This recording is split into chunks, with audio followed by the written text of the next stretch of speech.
Thank you. Thank you for the introduction. I'm a bit emotionally touched, but okay, I would try to cover it. Okay, so welcome to finally a talk by us after 6 years. Yes. And yeah, this was introduced.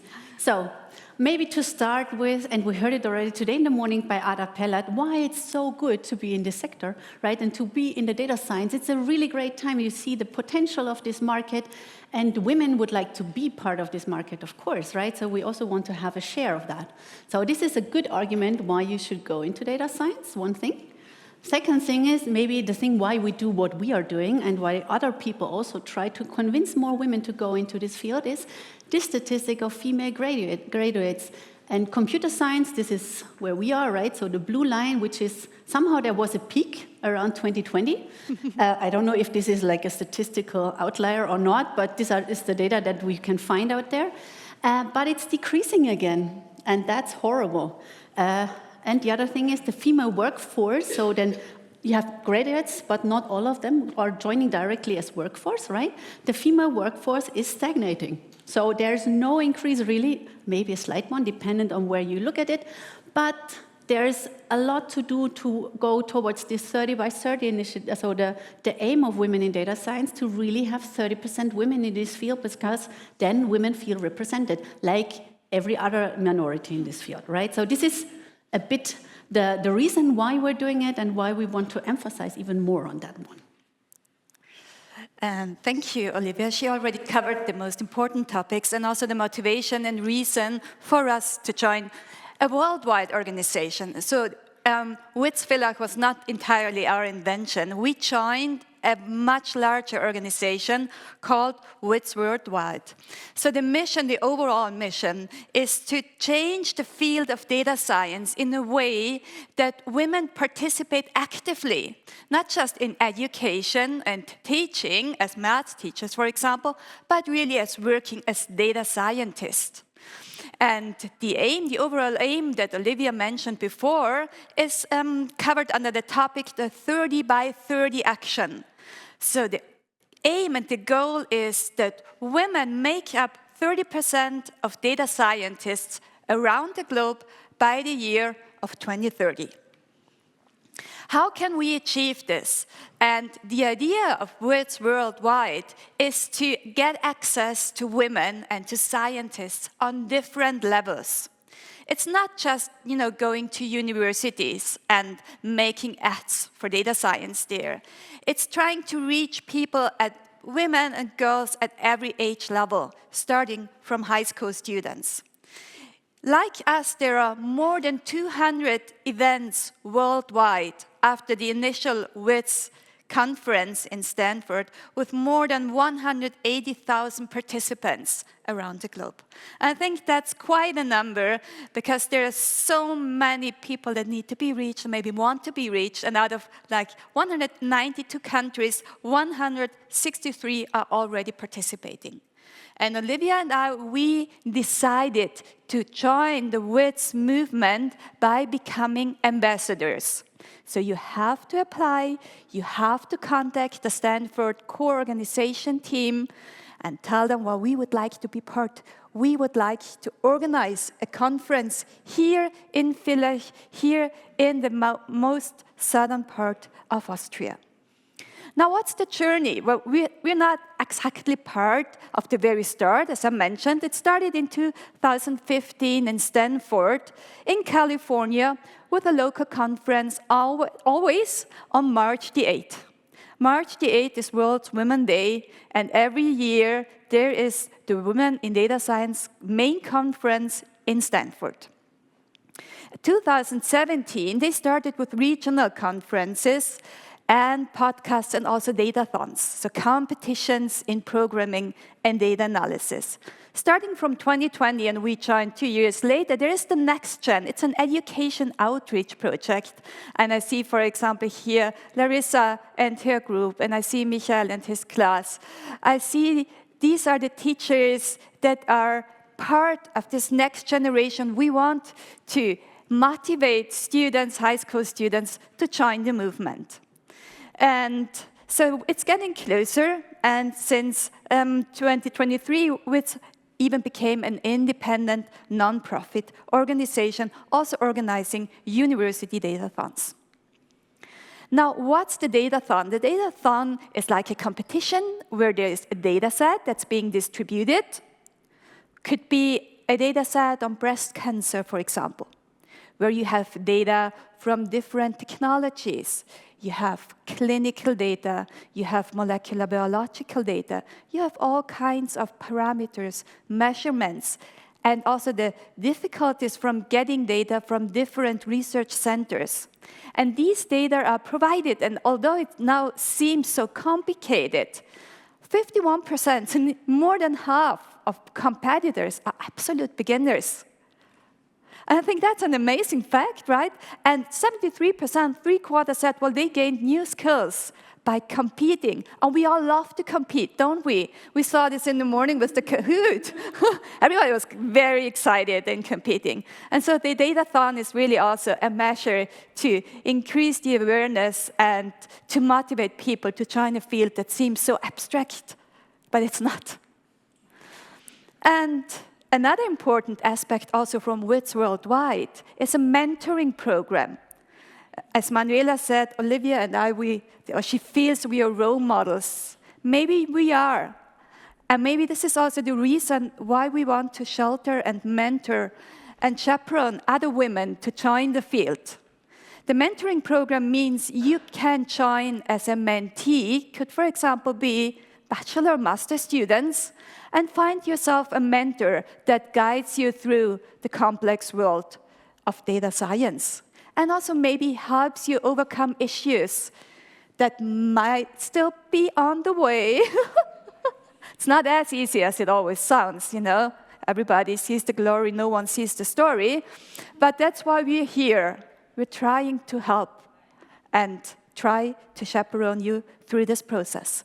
So WiDS Villach is the movement we are all part of, but we're also part of a larger movement of the WiDS global community. And we see here at the very center, the central team, these are our colleagues from Stanford University. And I know Stanford might sound a little abstract. Oh, it's an elite university, it's Ivy League. They're totally accessible. I talk to them on my iPhone with FaceTime. So it's not that they're out of the world, and they're very helpful, especially in the beginning when we didn't know how to start. You know, there were very strict guidelines. So the conference is on March the 8th, and then you have to do the satellite conference within a certain time frame. What happened? COVID-19. So we had some issues. Olivia is going to talk about this, but they are there for you, and they support you, and they support us especially as ambassadors. So we have the central team, we have the ambassadors as Olivia and I, then we have the contributors, and they sit here in first row. These are our team members, these are the speakers, these are the teachers with their students, and then we have the participants, as everybody here in the room, still part of a global WiDS community. And with that, I would like to focus again here to WiDS Villach, and Olivia is going to share our study. Yeah, so after this global vision and after looking what the global community does, and is open, of course, to that other people can do the same, right? So if you now feel inspired, please go for it, right? We will tell you what happened in Villach, because maybe today it's a bit of another story than it was 6 years ago. So yeah, maybe we start with that one, not with 6 years ago. So why did we join? Anita told it already, right? So, and we are joining because we want to inspire women and girls. We want to educate regardless of gender, and I'm super happy to see that regardless of gender, that are people here in the room watching and following the talks, learning things. We want to support women in the field. Of course, our focus is on women because women are underrepresented and we need to have more diversity there. This is also good for the data and for the decisions that we make, as Arabella said already in the morning. So this is crucial to have that. So therefore, and since we can only be role models for women, right, we try to do that. We try to do our best. So let's see, this is who I think some of you maybe, I don't know if you see it, some of the, I have to go back. Some of you have been already there 6 years ago. Thank you very much for staying in the WiDS Villach community. So this was 6 years ago when we started. So we had also guests of honor, and we had, okay, I go this way. Maybe I'm not far, okay.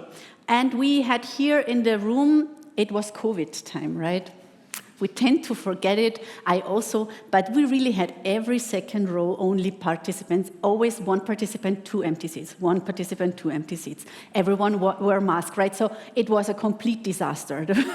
Not from organization and from content, this was nice, but organizational, it was a complete disaster because our first conference we even wanted to do in March. And the Austrians, or the people who are living in Austria, know that March was the first lockdown. So we got the announcement that we cannot do our first conference 2 or 3 days before the conference. I said, great, postpone it. So we did it in September, which was actually good, so we had a bit more time to prepare, because preparation time for the first conference was 6 weeks. So for all of you who think you need half a year preparation, no, you don't. You need 6 weeks. fully sufficient, right? There's no need to have like super perfect setup or whatever, right? And maybe it also looks quite perfect to you today. In the background, it's not. So, yeah, it doesn't matter what it comes to the outside world. We try to do our best, but of course there are hiccups in the background, but who cares, right? We just try to go forward. And we also back then, so looking back the 6 weeks before we started the first conference, so maybe how Anita and I were linked to each other. We didn't know each other before. We had a common colleague, and many of you know him, Andreas Bester, and I was at the AI Carinthia meetup, so people wanted to say, okay, we have to do something for AI. AI is the next hot topic. And we said, yeah, okay, we do something. Who has an idea? And I, totally naive, said, I saw this from Stanford, and maybe we do a Women Data Science conference. And Andreas just said, okay, you do it. And I said, okay, this was a bit too quick. And then he immediately called Anita.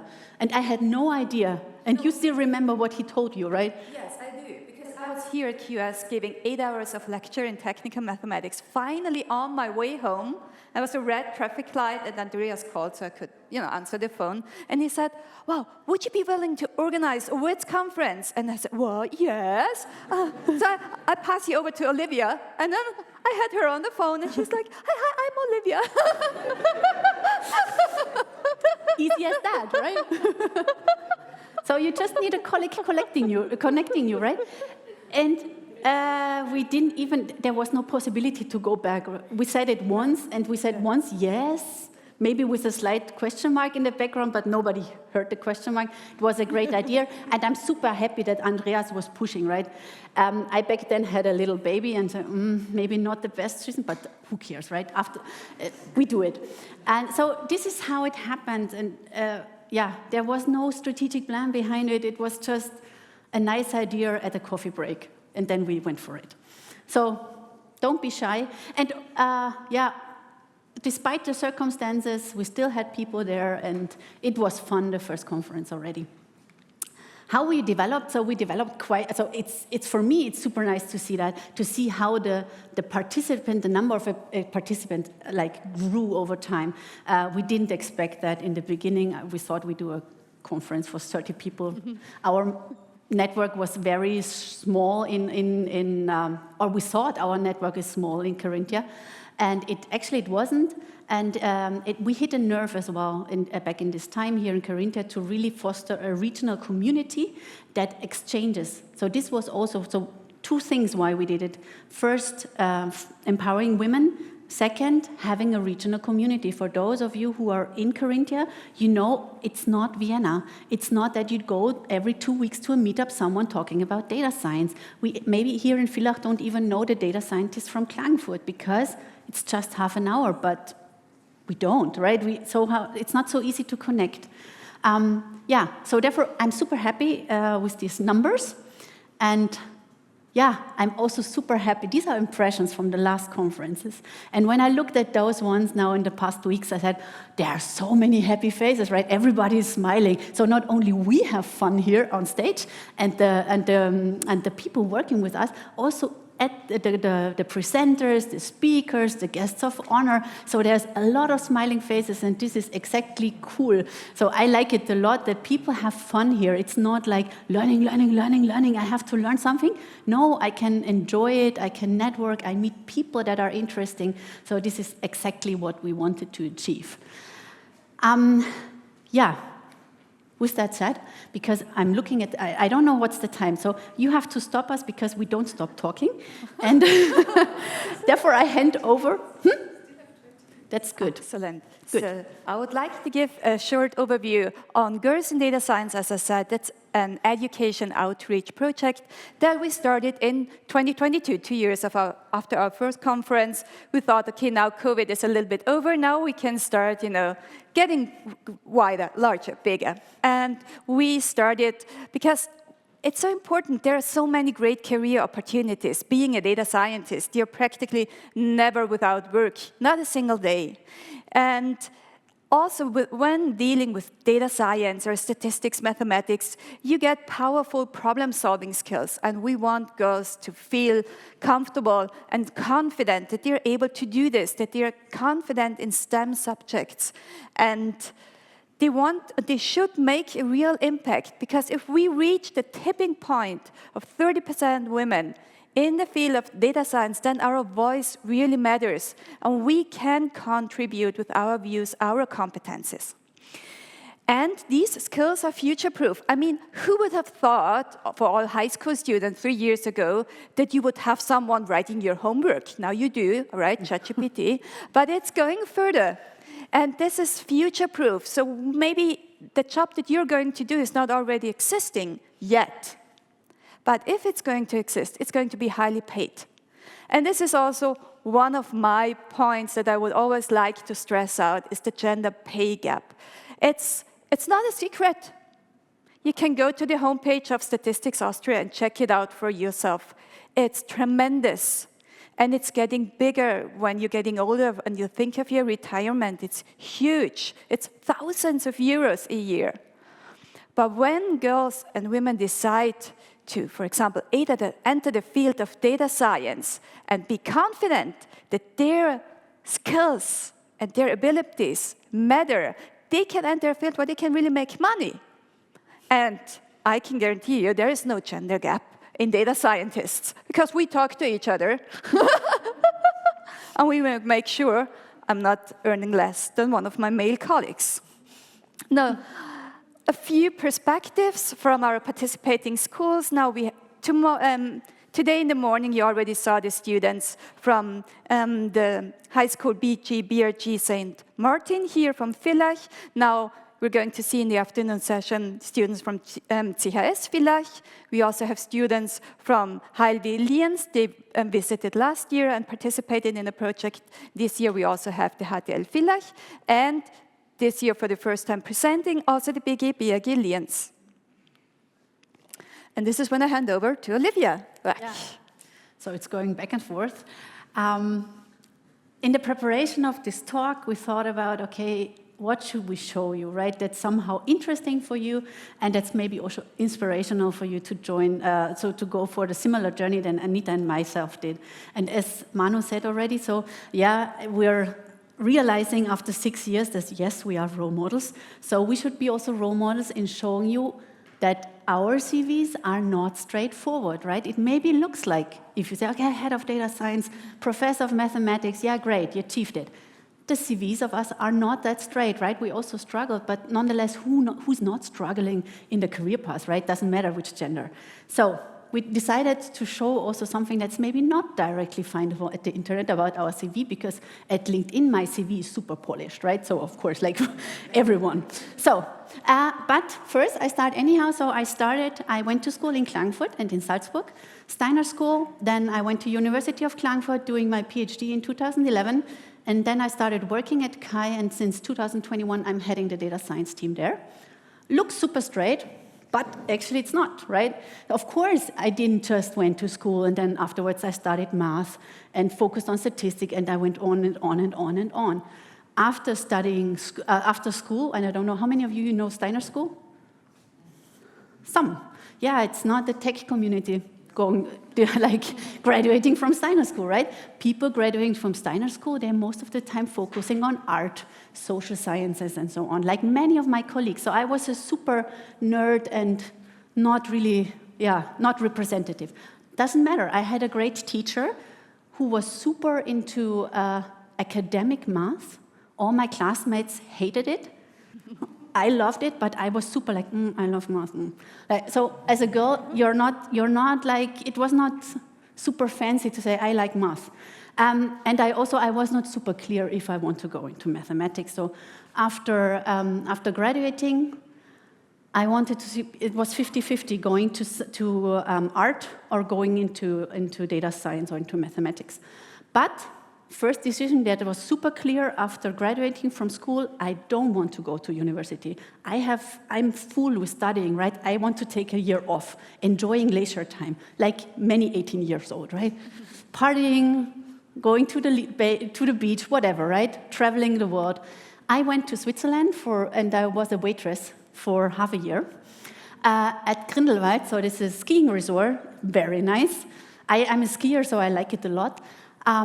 But after 4 months of being a waitress in a highly frequented skiing resort, it was super clear to me that I won't go for education.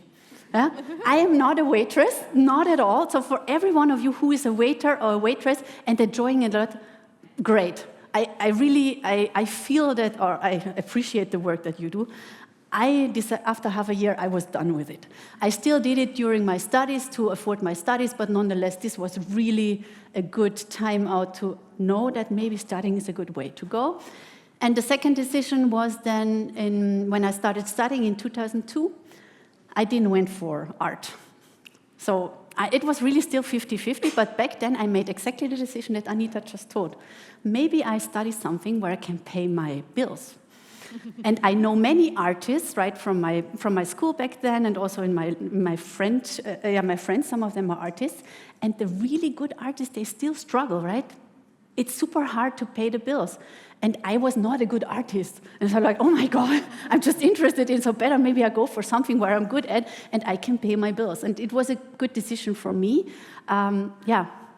So it was not so clear. And then in the studies, I studied also Spanish. And because I thought maybe math is not everything you should do. And I wanted to do something else. So I went for an exchange to Nicaragua for half a year. If you say straightforward, of course, I lost half a year because there was no math there, there was no science, there was no technical university. I just enjoyed learning Spanish for half a year and said, okay. And I learned Nicaraguan culture, which is completely different. And being somewhere like 2 exchange students at a university was also a good experience. Right? But all these things, they made up who I am today, and these all excursions, they have been very nice and very helpful to me. So I'm very happy that I don't have a straight CV going into that direction. And it brought me also to lecturing at university, so which I'm doing, and being the Women in Data Science Ambassador. So no, straight CV is not maybe something you have to have. It's good, but not needed. What I'm doing, so maybe telling you also a bit about what I'm doing. I'm working in statistical lifetime models for semiconductor devices. Very short, I will keep it very short, that, for example, if you have in a car a light bulb that needs to be switched, and maybe you have a short circuit to ground, then here semiconductors are used in order to protect that, right? So you want to be protected and safe in your car, especially when you go 140 hours a mile, right? So this is what we're doing. And in order to get lifetime models to predict that, this is what I did in my Ph.D. and what I do still with colleagues of mine. And here you need a lot of reliability tests. These are other colleagues working on that one. Extract measurements, extract simulation results, analyze degradation data, and this is very interdisciplinary. So it's also very important for my work that you communicate with other people, not only to data scientists. Second large part from my work is leading the data science team and the machine learning engineers team. So many of those are here. So it's like a team building event. We said already today, it's great that you are here. So this is, and of course, the larger the team gets, the more work goes into leading the team. And last slide about me. So this is my family. I have also a family. And of course, we went skiing there because I like it. But it's not always like this. It maybe looks like also today the conference, right? For all of you who have kids, you know it's not always like this. For all of you who don't, you maybe not know yet, but still images on Instagram, they're always like this. And also images from today will be super great from Anita and myself. But most of the time my day looks like this, right? Endless to-do list, and I don't know where to start. And then you say, okay, somehow you have to handle it. And it's not that I'm a machine or a robot just doing it. There are times where I'm struggling as well. So therefore I want to show that. Of course, there are no images about that, right? Because nobody takes images when you're so, oh my God, I don't even know how to do this from night shifts. I also normally don't do images from night shifts, but this is also part of the work, right? Good, and with this I hand over to Anita. Thank you, Olivia. Thank you.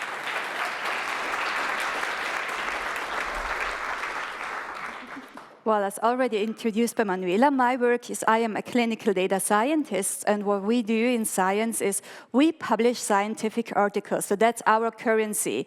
We do research projects together with collaboration partners, and then we publish them. So it's going through a review process, and we're getting feedback, sometimes good, sometimes bad, sometimes we have to rework on it. Well, sometimes it's tough, but so far I managed to publish 115 scientific articles listed all in PubMed with more than 11,000 citations so far. This is some university metric. It's called the H-index, indicating the relevance also of your research project, meaning that is your work being cited or are you just publishing and nobody cares? I mean, so having an H-index of 50 means the research is quite considerable and also read by other researchers. And I also won scientific awards for different aspects of my research projects. Well, as I always say, everyone sees the glory, but no one sees the worry. And as Olivia said, most of the time, my working hours, I look like this. That's how it feels like being a data scientist in many, many cases. Still, how did I get there to be Kermit the Frog? No. I was born in Lienz and went to university in Innsbruck, where I first studied biology and geology. And at that time, I could not imagine, you know, I'm from a very rural region. I'm from the intersection of Eastern Tyrol, Western Carinthia, so it's very rural. We've seen this on the map before, very low score on urban living. I had no role models so far. The only thing that I could imagine was being a high school teacher. So I also studied mathematics to become a high school teacher. Then I decided to do a PhD and joined forensics, and I did a forensic PhD in molecular biology, which was fascinating because I started in 2001. And I mean, all of you are very young, but does anybody remember what happened in 2001? Adriana? Do you remember? Yeah, 9/11, the attack on the World Trade Centers, leaving thousands of people dead, with having very highly degraded DNA stains that need to be identified. My topic of the PhD thesis was to develop both molecular biological methods to do the DNA identification, and because the profiles were incomplete because of the high degradation of the stains, I also developed mathematical models incorporating probabilities to assign missing persons their DNA fragments and identify them in the end. When I did my PhD, I felt, well, that's not all. I still love mathematics. And I only have the teaching degree, but I want to be a scientist. I want to be a scientist in mathematics. So after having done my PhD, I went back to university and did another degree in technical mathematics. After that, I again changed subjects and did my habilitation in human genetics. It was also really straightforward, some twists and turns in my CV.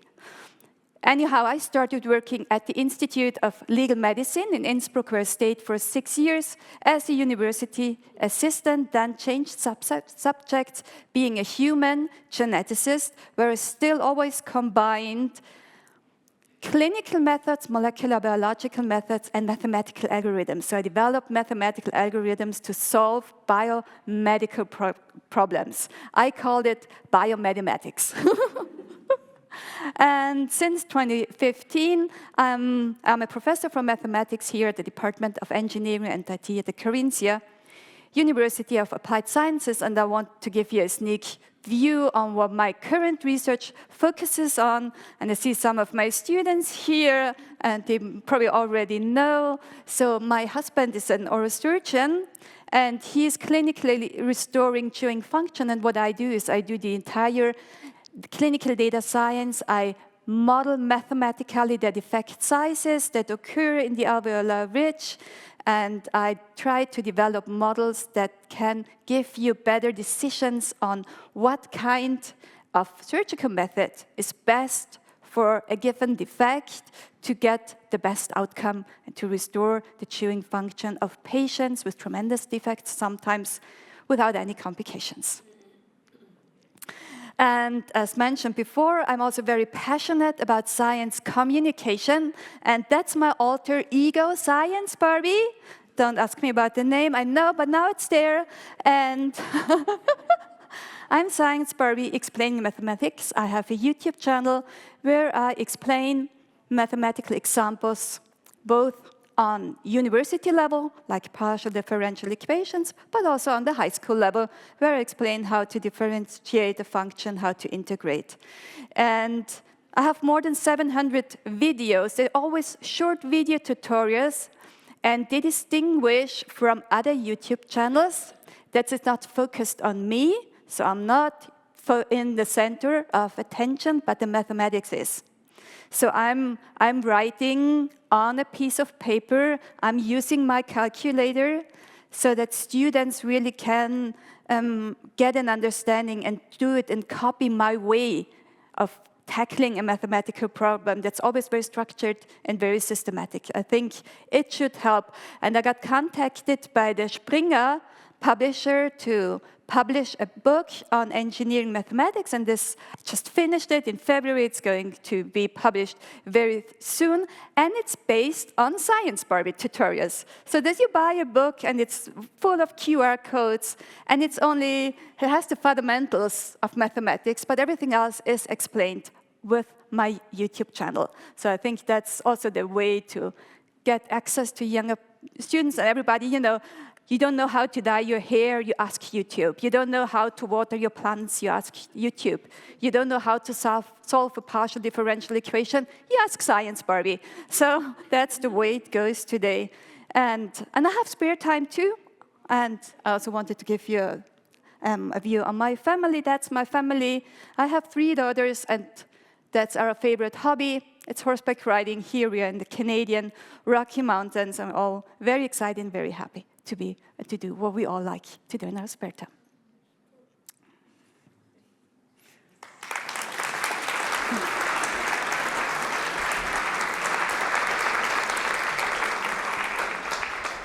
And with that said, we are on time, right? Something maybe, we still have 5 minutes, that's good. And because I just remember, when I listened to you, I realized that I forgot to say something very important. The differences also, there are super differences between our way or how we developed from being young children in rural and non-so-rural, I wouldn't say urban region, it's Klagenfurt still, right? But nonetheless, there are significant differences that we also, when we prepared that we realized that for me, for example, doing the work that I'm doing is only possible because I split with my husband a lot of the care work, but the most important thing is having full-day daycare, right? Without full-day daycare, it's not working. And this in rural region, it's a super hard problem. It's like, okay, you cannot have women there. Of course, we could have more men being in daycare, could be, but nonetheless, that's something super important that we have to have, and we have to emphasize on that, to say, if you want to have women in the field, if you want to have more women doing that, you have to also be prepared and provide daycare. That's important, because we are far away from having a 50-50% share in caring work. That's proud.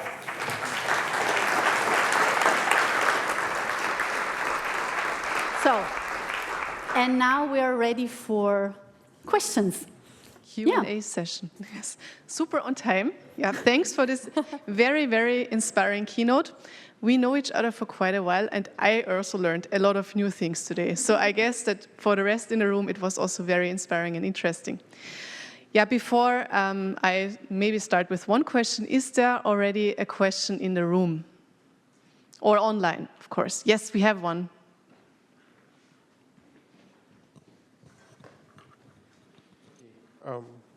Yeah, my question is, I think I found a similarity between both of you.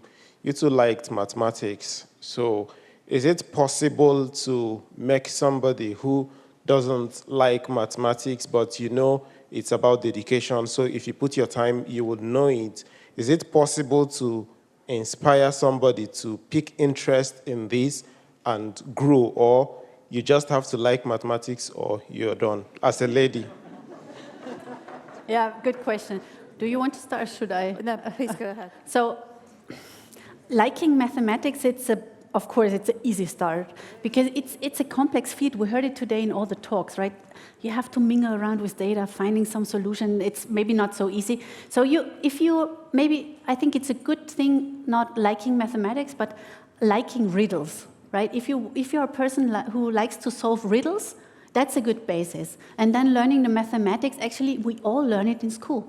And high school mathematics, if you know this is the basis for data science. Of course, then you go further, but nonetheless, and if you like mathematics or not, it's my very personal view, it's super dependent on your teacher and not really on your skills.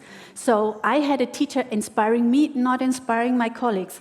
But if we have really engaging and energetic teachers, then many people would not even think about they don't like math. But it's like, it's a burden, and then you go in there and many people say, oh, today you have mathematics. And like, okay, that's really nice for the young children to show them that mathematics, you had a bad time in mathematics, but your child doesn't, right? I have a 6-year-old child, she loves mathematics because she haven't heard it yet. But I'm pretty sure that she will hear it, right? And then I was, yeah. and because I teach her to love mathematics. Yes, it's a good question. It's like you're asking, is it already there? And if it's not there, can you spark a fire? I think you can, but it's like Olivia said. Sometimes it's just the teacher that you don't like, or there's still teachers that give you the feeling you're not competent. You're a girl, you can't do mathematics. And there still exists, I'm 100% sure. But there are also these other teachers that go to the kangaroo of mathematics, for example, with the students.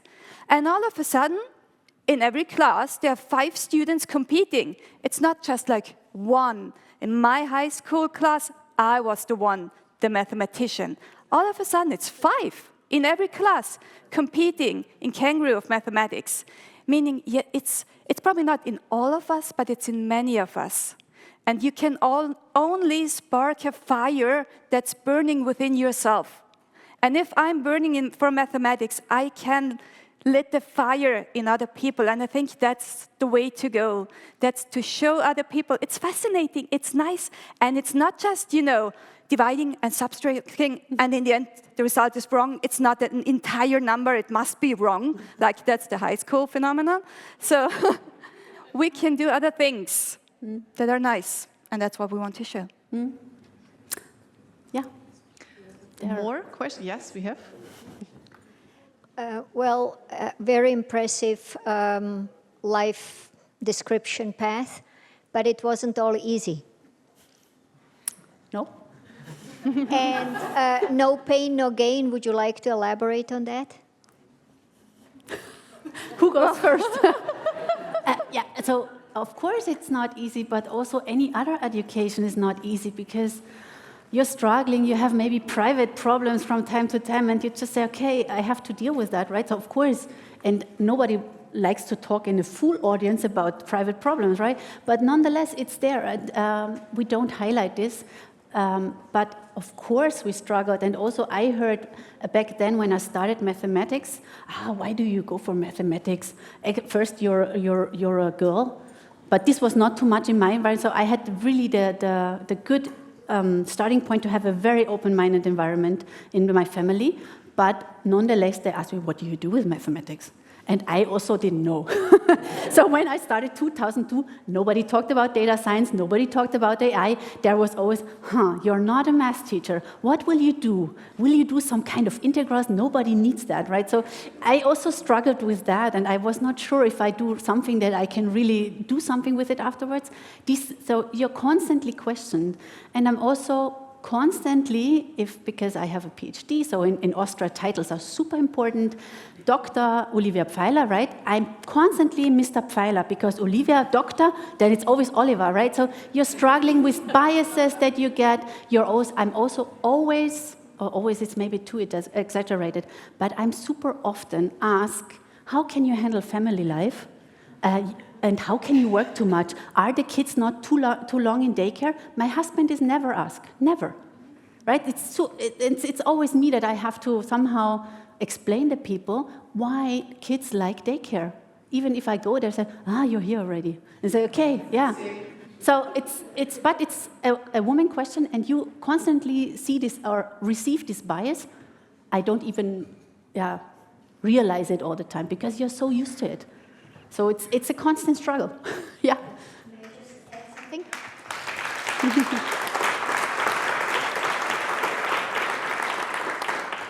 And what I was probably more referring to is that learning is really important. Even if you are begabt, if you are gifted with talent from the very beginning, it still doesn't come without work. No. And this is something that I think we need to stress. And ChatGPT won't do everything for you. On the contrary. No, at all. I agree. And talking about struggling, when I finished my PhD, I was full-time employed at the Institute of Legal Medicine, knowing, for me, I want to do more, I want to learn, I want to study. And I did not get a time reduction, so I was still working 40 hours a week at the Institute of Legal Medicine, and then attending lectures in my spare time after 4 o'clock, and starting early in the morning to get everything done. And I did it after 2 years, within 2 years. But still, I was stressed at the end, and I was really exhausted. It was not like that easy. I even got a 2 in my final exam.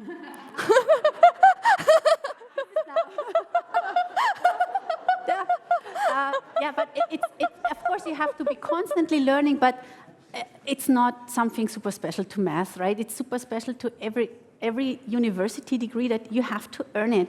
You can, of course, sneak through your university degree, I know, but then at the end, what do you gain from it, right? You have a degree, which is important in Austria, I know, but nonetheless, so you don't educate yourself. So you have to be passionate for any kind of degree that you're doing.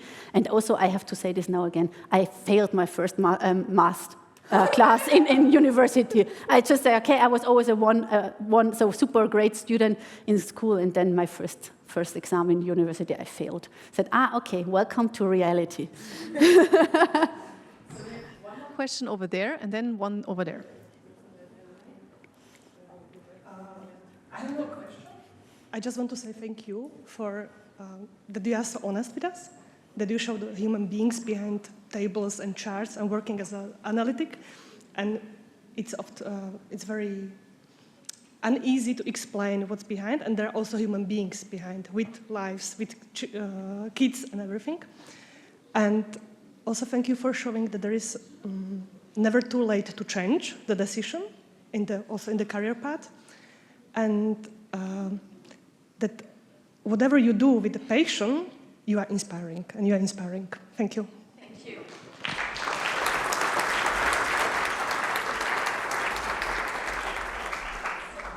Topic, and also following the question from the nice lady over there, do you have any regrets, and especially regrets being a woman in this field? And also, I wanted to ask, are you wearing green and yellow to match the colors of the... Is that on purpose? My green is on purpose. My yellow too, but we did not talk. That's just amazing. I don't no regrets. No, really. So of course some struggles, but no regret at all. You wouldn't have chosen anything different, looking back? I would have even spent more time somewhere abroad. I just went twice, so the second time I didn't put there, but going to other cultures, it helps so much to be open-minded. It's, yeah, this is the thing I regret, but you just have a certain amount of time, right, and a certain amount of money to do that.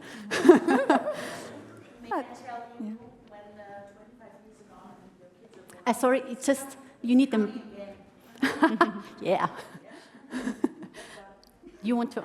No, I do not regret anything. I would do it the same, exactly the same. And I'm so happy with where I am now. And that's what I said. Yesterday we had 250 high school students here at the Audi Max. And I told them every time I go to work, I go to the QS, I meet my colleagues, we do work with the students. It's exciting, I like it every day. And I wish to everybody to have the same feeling at the job. And you can only do this if you're passionate about it. And we're trying to get some passion here for you, for data science.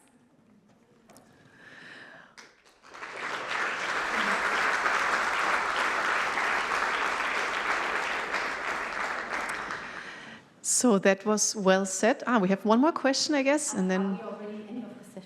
Yes. Okay. Just a quick question. Obviously, you're having some success in the data science area, but I'm wondering really, there's probably even fewer women in electrical and electronic engineering, and I'm wondering if there's any parallel activities that you're aware of. Parallel activities in the... Parallel activities like women in data science. I got this question asked already from a colleague today, if there's anything related to in physics. I'm not aware, but I'm living in the data science bubble, to be super honest, and I'm super comfortable in this bubble, so outside of this bubble, but my colleagues, so at KAI, I'm working, the data science team is just one part of KAI, they're electrical engineers and physicists, and I'm happy to ask them, maybe someone is here who could elaborate, or maybe we ask the question to the swarm intelligence here, right? Is anyone aware of any kind of similar event in any other technical discipline? Like, Adriana? There is geoinformatics. In geoinformatics, yeah? Mm-hmm. Women in machine learning, yeah. Mm-hmm. Yes. And there's women in ICT that I'm part of. It's called Women in ICT. But they're mainly focused in Vienna, so it's hard for me to attend the meetings. Yeah. Okay, questions online maybe? Anything? No? Then there are no more hands raised. Yeah. Yeah, we can take one more. One more question.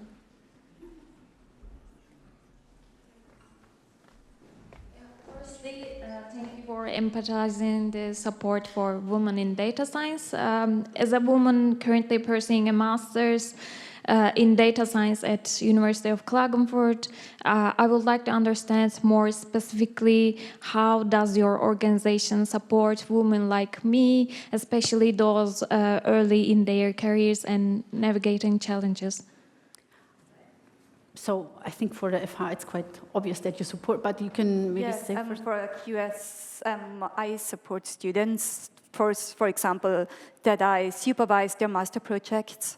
I have students here that do the master thesis with me. I supervise students from the Medical University of Vienna doing their Ph.D.